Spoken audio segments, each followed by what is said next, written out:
Hi, good afternoon. This is Meredith Lego, and I'm doing a series of videos that are on channeled teachings around Ascension Science. A lot of the content that I'm bringing forward has been channeled from multiple beings, and I'm connecting in and really just sharing what I'm learning with each of you because I believe that this information should be sort of public access because it's important for our growth and development from a consciousness perspective.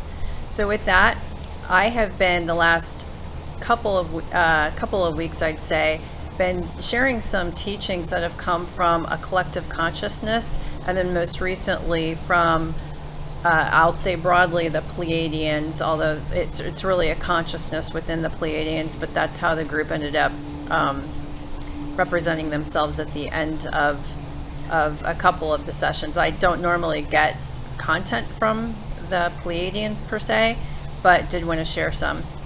And with this particular video, I'm going to share another teaching that I did get from the Pleiadeans. They start by saying that what truly makes or is a gifted path for humans is unbundled free will, free to explore and glean with no limitation or restrictions. Life is unending joy and bountiful abundance. It's here for the experience through manifestation and creation in the 0 point.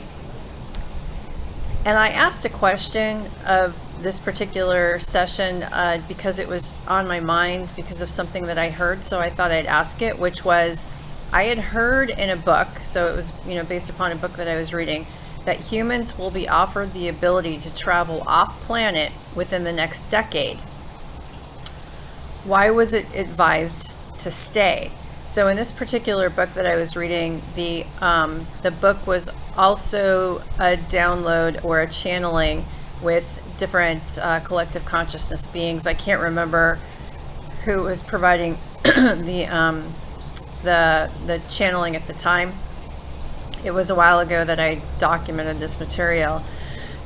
Excuse me, but for whatever reason, the group advised humanity to stay, so I was just kind of curious. And the answer that I got was the lifting or uplifting of the veil will be occurring during this time. And as this occurs, the agendas of men are still in question. Be discerning of the intentions. Feel the intentions and the energies. Whatever choice is made is the lesson needed in the moment. Those going off planet will receive lessons in manifesting still through third and fourth density dimensional consciousness. Those staying will experience a shift in full vibrational consciousness to travel through thought projection. Excuse me. And so that's essentially what was provided on that particular answer.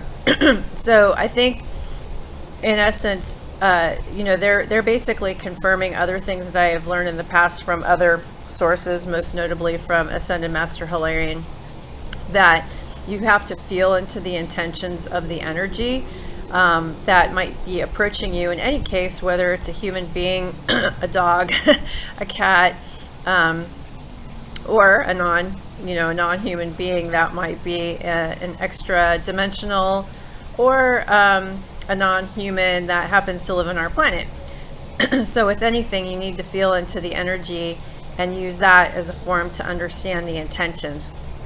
I'm still practicing this particular skill as well because obviously what I've learned historically, and you'll see this play out in other videos that I've done in the past, is that oftentimes your visual cues can be deceiving, and it's really through the vibrational frequency that you can get a sense of what the particular intention or motivations might be for the being. The way that I find myself practicing this is when I watch movies or TV shows. I tend to know, like let's say it's a drama where there's a detective and there's a killer that they're trying to find or whatever.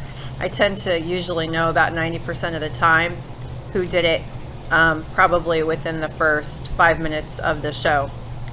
So that's how I'm trying to read into the energy as well as tap into the quantum field, because at some point others helped to script the show, helped to film the show, and so the knowledge of what happened with that script is known within the morphogenic field.